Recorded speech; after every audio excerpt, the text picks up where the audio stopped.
ಆಗಿದ್ದೀರಾ? ನಮ್ಮನ್ನ ಬಿಟ್ಟು ಹೋದ್ರು, ನಮ್ಮನ್ನ ಮೋಸ ಮಾಡಿದ್ರು, ನಮ್ಮನ್ನ ಅವಮಾನ ಮಾಡಿದ್ರು ಅಂತ ನೀವು ಚಿಂತೆಯಲ್ಲಿ ಕೊರಗ್ತಾ ಇದ್ದೀರಾ? ಹಾಗಾದ್ರೆ ನೀವು ಕರೆಕ್ಟ್ ಆಗಿರೋ ವಿಡಿಯೋ ಮೇಲೆ ಕ್ಲಿಕ್ ಮಾಡಿದ್ದೀರಾ ಸ್ನೇಹಿತರೆ. ಕೆಲವರು ನಿಮಗೆ ಗೌರವ ಕೊಟ್ಟು ಮಾತಾಡ್ತಾರೆ, ಅದ ಮಾತ್ರಕ್ಕೆ ಅವರನ್ನ ನೀವು ಮೂರ್ಖರು, ಹೇಡಿಗಳು ಅಂತ ತಿಳ್ಕೊಬೇಡಿ. ಕೆಟ್ಟವರ ಕೆಟ್ಟತನದ ಮಾತುಗಳಿಂದ ಅಲ್ಪ ಸ್ವಲ್ಪ ನಾಶ ಆಗ್ಬೋದು, ಆದ್ರೆ ಒಳ್ಳೆಯವರ ಮೌನದ ಹಿಂದೆ ವಿನಾಶವೇ ಕಾದಿರುತ್ತೆ, ನೆನಪಿರ್ಲಿ. ಭಗವಾನ್ ಶ್ರೀಕೃಷ್ಣ ಪರಮಾತ್ಮರು ಹೇಳಿದ ಈ ಮಾತು ಯಾವತ್ತೂ ನಿಮ್ಮ ತಲೆಯಲ್ಲಿರ್ಲಿ. ಈ ಮಾತನ್ನ ಯಾಕೆ ಹೇಳ್ತಾ ಇದ್ದೀವಿ ಅಂದ್ರೆ, ಪ್ರಪಂಚದಲ್ಲಿ ನಾವೆಲ್ಲ ಹೇಗೆ ಇದ್ರೂ ಕೂಡ ಮೊದಲು ಕೆಟ್ಟ ವ್ಯಕ್ತಿಗಳನ್ನ ನಂಬಿ ಮೋಸ ಹೋಗ್ತೀವಿ, ನಂತರ ಒಳ್ಳೆಯ ವ್ಯಕ್ತಿಗಳು ಸಿಕ್ಕಿದಾಗ ನಂಬುವುದನ್ನೇ ಬಿಟ್ಬಿಡ್ತೀವಿ. ಪ್ರಪಂಚದಲ್ಲಿ ಯಾರನ್ನ ನಂಬೋದು, ಯಾರನ್ನ ಬಿಡೋದು ಅನ್ನೋ ಈಗಿರುವ ದೊಡ್ಡ ಪ್ರಶ್ನೆಯೇ ನಮ್ಮಲ್ಲಿರುವ ಕಾಡ್ತಾ ಇದೆ. ಹೀಗೆ ನೀವು ಪ್ರತಿದಿನ ಚಿಂತೆಯಲ್ಲೇ ಕೊರಗ್ತಾ ಇದ್ರೆ, ಅವರು ಮೋಸ ಮಾಡಿದ್ರು, ಇವ್ರು ನಮ್ಮನ್ನ ಕೈ ಕೊಟ್ಟು ಹೋದ್ರು ಅಂತ ಬೇಜಾರಲ್ಲೇ ದಿನಗಳನ್ನ ಕಳೀತಾ ಇದ್ರೆ, ನೀವು ಈ ವಿಡಿಯೋದಲ್ಲಿ ಪ್ರಮುಖವಾದ ಕಾರಣಗಳನ್ನ ತಿಳ್ಕೋಬಹುದು. ಹಾಗೆ ನೀವು ಯಾವ ಕೆಲಸ ಮಾಡಿದ್ರೆ ಬೇಡ ಅಂತ ಬಿಟ್ಟು ಹೋದವರೇ ನಿಮ್ಮನ್ನ ಓಡೋಡಿ ಬಂದು ತಪ್ಕೋಬೇಕು ಅಂತ ನಾವು ಈ ವಿಡಿಯೋದಲ್ಲಿ ಹೇಳೋ ಪ್ರಯತ್ನವನ್ನ ಮಾಡ್ತಾ ಇದ್ದೀವಿ. ಬನ್ನಿ ಸ್ನೇಹಿತರೆ, ಹಾಗಾದ್ರೆ ಸಕ್ಸಸ್ ಲೈಫ್ ಕನ್ನಡ ಚಾನಲ್ನ ಮತ್ತೊಂದು ವಿಡಿಯೋಗೆ ತಮ್ಮೆಲ್ಲರಿಗೂ ಆತ್ಮೀಯವಾದ ಸ್ವಾಗತವನ್ನ ಕೋರ್ತಾ, ನೀವು ಒಂದ್ ವೇಳೆ ನಮ್ಮ ಚಾನಲ್ ಫಸ್ಟ್ ಟೈಮ್ ವಿಸಿಟ್ ಮಾಡ್ತಾ ಇದ್ರೆ ದಯವಿಟ್ಟು ನಮ್ಮ ಚಾನಲ್ನ ಸಬ್ಸ್ಕ್ರೈಬ್ ಮಾಡ್ಕೊಳ್ಳೋದನ್ನ ಮಾತ್ರ ಮರಿಬೇಡಿ.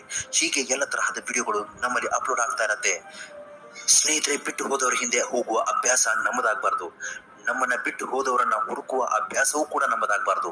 ಅವರೆಲ್ಲ ಇಲ್ಲದೆ ಬದುಕುವುದಕ್ಕೆ ಸಾಧ್ಯವೇ ಇಲ್ಲ ಅಂದವ್ರ ಮುಂದೆ ತೊಡೆ ತಟ್ಟಿ ಬದುಕುವಂತಹ ಛಲ ನಮ್ಮಲ್ಲಿರಬೇಕು ಅನ್ನೋದೇ ಈ ವಿಡಿಯೋದ ಉದ್ದೇಶ ಆಗಿದೆ. ಬನ್ನಿ ಹಾಗಾದ್ರೆ, ಬಿಟ್ಟು ಹೋದವರು ಮತ್ತೆ ಓಡೋಡಿ ಬಂದು ನಿಮ್ಮನ್ನ ತಪ್ಕೋಬೇಕು ಅಂದ್ರೆ ನೀವು ಮಾಡ್ಬೇಕಾಗಿರೋ 2 ಕೆಲಸಗಳಲ್ಲಿ ಮೊದಲನೇ ಕೆಲಸವೇ ಸೆಲ್ಫ್ ರೆಸ್ಪೆಕ್ಟ್. ಹೌದು ಸ್ನೇಹಿತರೆ, ಮೊದಲು ನಿಮ್ಮನ್ನ ನೀವು ಗೌರವಿಸಬೇಕು. ನಿಮ್ಮನ್ನ ನೀವು ಗೌರವಿಸದೇ ಇದ್ರೆ ಮತ್ಯಾರು ನಿಮ್ಮನ್ನ ಗೌರವಿಸ್ತಾರೆ?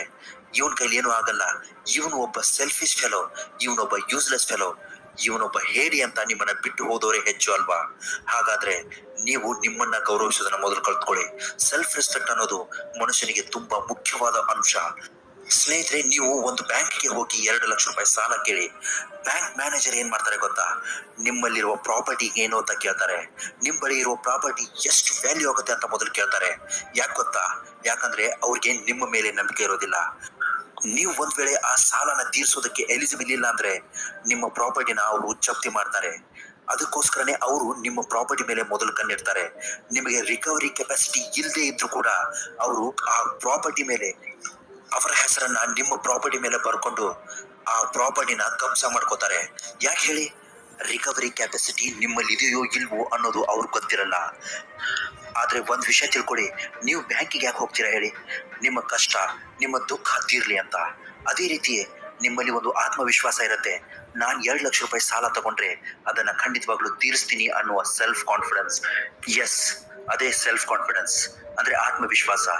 ನಾನಿದನ್ನ ಮಾಡ್ತೀನಿ, ನಾನಿದನ್ನ ಖಂಡಿತವಾಗ್ಲೂ ತೀರಿಸ್ತೀನಿ, ನಾನು ಅನ್ಕೊಂಡ ಗುರಿ ನಾನು ತಲುಪುತ್ತೀನಿ, ನಾನು AS ಮಾಡ್ತೀನಿ, ನಾನು KS ಮಾಡ್ತೀನಿ, ನಾನು ಇನ್ಸ್ಪೆಕ್ಟರ್ ಆಗ್ಲೇಬೇಕು, ನಾನು ಡಾಕ್ಟರ್ ಆಗ್ಲೇಬೇಕು, ನಾನು ಲಾಯರ್ ಆಗ್ಲೇಬೇಕು, ನಾನೊಂದು ದೊಡ್ಡ ಉದ್ಯಮವನ್ನ ಸ್ಟಾರ್ಟ್ ಮಾಡಿ ಅದರಲ್ಲಿ ಗೆಲ್ಬೇಕು ಅನ್ನೋ ಕಾನ್ಫಿಡೆನ್ಸ್ ನಿಮ್ಮಲ್ಲಿ ಯಾವಾಗ ಬರುತ್ತೋ ಆಗ್ಲೇ ನೀವು ಗೆಲ್ಲೋದಕ್ಕಾಗೋದು. ಸ್ನೇಹಿತರೆ, ಹಾಗಾದ್ರೆ ಬಿಟ್ಟು ಹೋದವ್ರಿಗೂ ಹಾಗೆ ನಾವು ಹೇಳ್ತಾ ಇರೋ ಈ ಕಾರಣಕ್ಕೂ ಸಂಬಂಧ ಏನು ಅಂತ ನಿಮ್ಮ ಮನಸ್ಸಿನಲ್ಲಿರ್ಬೋದು. ಹೌದು ಸ್ನೇಹಿತರೆ, ಅದಕ್ಕೂ ನಮ್ಮ ಬಳಿ ಉತ್ತರ ಇದೆ. ನಿಮ್ಮನ್ನ ಯಾರಾದ್ರೂ ಬಿಟ್ಟು ಹೋಗಿದ್ದಾರೆ ಅನ್ಕೊಳ್ಳಿ, ಆಗ ನೀವು ಮಾಡ್ಬೇಕಾಗಿರೋ ಮೊದಲನೇ ಕೆಲಸನೇ ಮೊದಲು ನಿಮ್ಮನ್ನ ನೀವು ಗೌರವಿಸಬೇಕು. ನಾನು ಇವರನ್ನ ಬಿಟ್ಟು ಬಾಳ್ತೀನಿ, ಇವರಿಗಿಂತಲೂ ಚೆನ್ನಾಗಿ ನಾನು ಬದುಕು ತೋರಿಸ್ತೀನಿ ಅನ್ನೋ ಸೆಲ್ಫ್ ಕಾನ್ಫಿಡೆನ್ಸ್ ನಿಮ್ಮಲ್ಲಿದ್ರೇನೆ ಬದುಕಿನಲ್ಲಿ ನೀವು ಆತ್ಮವಿಶ್ವಾಸದಿಂದ ಗೆಲ್ಲಬಹುದು. ಬಿಟ್ಟು ಹೋದವರು ನಿಮ್ಮನ್ನ ಓಡೋಡಿ ಬಂದು ತಪ್ಕೋಬೇಕು ಅಂದ್ರೆ ನೀವು ಮಾಡ್ಬೇಕಾದ್ರೆ 2ನೇ ಕೆಲಸನೇ I will do it in short time ಅನ್ನೋ ಕಾನ್ಸೆಪ್ಟ್. ಹೌದು ಸ್ನೇಹಿತರೆ, I will do it in short time ಅನ್ನೋ ಕಾನ್ಸೆಪ್ಟ್ ನ ನೀವು ನಿಮ್ಮ ಮನಸ್ಸಿನಲ್ಲಿ ಹಾಕೊಂಡ್ರೆ ಖಂಡಿತವಾಗ್ಲೂ ಗೆಲ್ತೀರಾ. ನೀವು ಎಲ್ಲಿವರೆಗೂ ಉಪಯೋಗಕ್ಕೆ ಬರ್ತೀಯೋ ಅಲ್ಲಿವರೆಗೂ ಮಾತ್ರ ನಿಮ್ಮನ್ನ ಜನ ಪ್ರೀತಿಸ್ತಾರೆ. ಶ್ರೇಷ್ಠ ಚಿಂತನೆಗಳು ಸಾಮಾನ್ಯ ವ್ಯಕ್ತಿಗಳನ್ನ ಕೂಡ ಯೋಗ್ಯ ವ್ಯಕ್ತಿಯನ್ನಾಗಿ ಮಾಡುತ್ತೆ. ನಿಮ್ಮ ಚಿಂತನೆಗಳು ಶ್ರೇಷ್ಠವಾಗಿರ್ಲಿ ಸ್ನೇಹಿತರೆ. ನೀವು ಕಾಣುವ ಕನಸು ಅತ್ಯಂತ ದೊಡ್ಡದಾಗಿರ್ಲಿ. ನಾನು ಇದನ್ನ ಮಾಡ್ತೀನಿ, ಈ ಕೆಲಸನ ನಾನು ಮಾಡೋದಕ್ಕೆ ಅಷ್ಟು ಸಮಯದ ಅವಶ್ಯಕತೆ ನನಗಿಲ್ಲ, ಕೇವಲ 2 ರಿಂದ 3 ತಿಂಗಳಲ್ಲಿ ನಾನು ಅನ್ಕೊಂಡಿದ್ದನ್ನ ಅಚೀವ್ ಮಾಡ್ತೀನಿ, ಹೀಗಂತ ನಿಮ್ಮ ಮನಸ್ಸಿನಲ್ಲಿ ಅನ್ಕೋಬೇಕು. ಬಿಟ್ಟು ಹೋದವರು ನಿಮ್ಮನ್ನ ತಪ್ಕೋಬೇಕು ಅಂದ್ರೆ, ನಿಮ್ಮ ಹತ್ರ ಓಡೋಡಿ ಬರಬೇಕು ಅಂದ್ರೆ ನೀವು ಕಡಿಮೆ ಅವಧಿಯಲ್ಲಿ ನಿಮ್ಮ ಕನಸುಗಳನ್ನ ಈಡೇರಿಸ್ಕೋಬೇಕು. ಆಗ ಮಾತ್ರ ನಿಮ್ಮನ್ನ ಅವರು ಒಪ್ಕೋತಾರೆ. ನಿಮ್ಮ ಕೈಲಿ ಏನು ಆಗಲ್ಲ ಅಂತಾನೆ ಅವ್ರು ನಿಮ್ಮನ್ನ ಬಿಟ್ಟು ಹೋಗಿರ್ತಾರೆ ಅನ್ನೋದನ್ನ ನೀವು ಯಾವತ್ತೂ ಮರಿಬೇಡಿ ಸ್ನೇಹಿತರೆ. ನಿಮ್ಮ ಮನಸ್ಸಿನಲ್ಲಿ ನೀವು ಒಂದು ಸಲ ಕೂತು ಯೋಚನೆ ಮಾಡ್ಕೊಂಡು ನೋಡಿ, ನಿಮ್ಮನ್ನ ಯಾಕೆ ಬಿಟ್ಟು ಹೋಗಿರ್ತಾರೆ? ನಿಮ್ ಕೈಲಿ ಏನಾಗಲ್ಲ ಅಂದ್ಮೇಲೆ ಅವ್ರನ್ನ ಹೇಗೆ ಸಾಕ್ತೀರಾ? ನನ್ನನ್ನ ಸಾಕೋ ಯೋಗ್ಯತೆ ಇವನಿಗಿಲ್ಲ ಅಂದ್ಮೇಲೆ ಇವನ್ ಜೊತೆ ನಾನೇ ಯಾಕಿರ್ಬೇಕು ಅಂತ ಅವರು ನಿಮ್ಮನ್ನ ಬಿಟ್ಟು ಹೋಗಿರ್ತಾರೆ.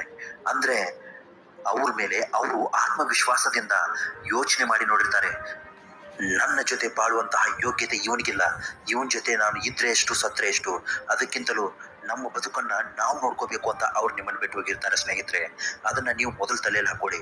ನಿಮ್ ಕೈಲಿ ಏನೂ ಆಗಲ್ಲ ಅಂದ್ಮೇಲೆ ನೀವು ಇದ್ದು ಏನ್ ಪ್ರಯೋಜನ ಅಂತ ಅವ್ರ ಲೆಕ್ಕದಲ್ಲಿ ಇರ್ತೀರಾ. ಆದ್ರೆ ನಾವು ಹೇಳೋ ಪ್ರಕಾರ ನೀವು ಇರ್ಬೇಕು, ಇದ್ದು ಜಯಿಸ್ಬೇಕು. ನಿಮ್ ಕೈಲಿ ಎಲ್ಲವೂ ಸಾಧ್ಯ, ನೀವು ಗೆದ್ದೇ ಗೆಲ್ತೀರಾ. ಆದ್ರೆ ನಿಮ್ಮಲ್ಲಿ ಆತ್ಮವಿಶ್ವಾಸ ಹೊಂದಿದ್ರೆ ಹಾಗೂ ಗೆದ್ದೆ ಗೆಲ್ತೀನಿ ಕಡಿಮೆ ಅವಧಿಲಿ ಅನ್ನೋ ಕಾನ್ಸೆಪ್ಟ್ ನ ನಿಮ್ಮ ತಲೆಯಲ್ಲಿ ಹಾಕೊಂಡ್ರೆ ಮಾತ್ರ ಸ್ನೇಹಿತರೆ, ಈ ಎರಡು ಕೆಲಸಗಳನ್ನ ನೀವು ಚಾಚು ತಪ್ಪದು ಮಾಡ್ತಾ ಹೋಗಿ. ಆಗ ನೋಡಿ, ನಿಮ್ಮ ಗೆಲುವು ಯಾರ ಕೈಯಿಂದಲೂ ಕಸಿದುಕೊಳ್ಳೋದಕ್ಕೆ ಸಾಧ್ಯ ಇಲ್ಲ. ಬಿಟ್ಟು ಹೋದವರೇ ನಿಮ್ಮನ್ನ ಮತ್ತೆ ಓಡೋಡಿ ಬಂದು ತಪ್ಕೋತಾರೆ. ತಪ್ಪಾಯ್ತು ಅಂತ ಕೇಳ್ಕೋವರೆಗೂ ಯಾರನ್ನು ಬಿಡಬೇಡಿ, ಯಾರನ್ನು ಸಡಿಲವಾಗಿ ಬಿಡಬೇಡಿ. ಗೆದ್ದೇ ಗೆಲ್ತೀನಿ ಅನ್ನುವ ಕನಸನ್ನ ನೀವು ಮನಸ್ಸಿನಲ್ಲಿ ಹಾಕೊಂಡು ಹೋಗಿ.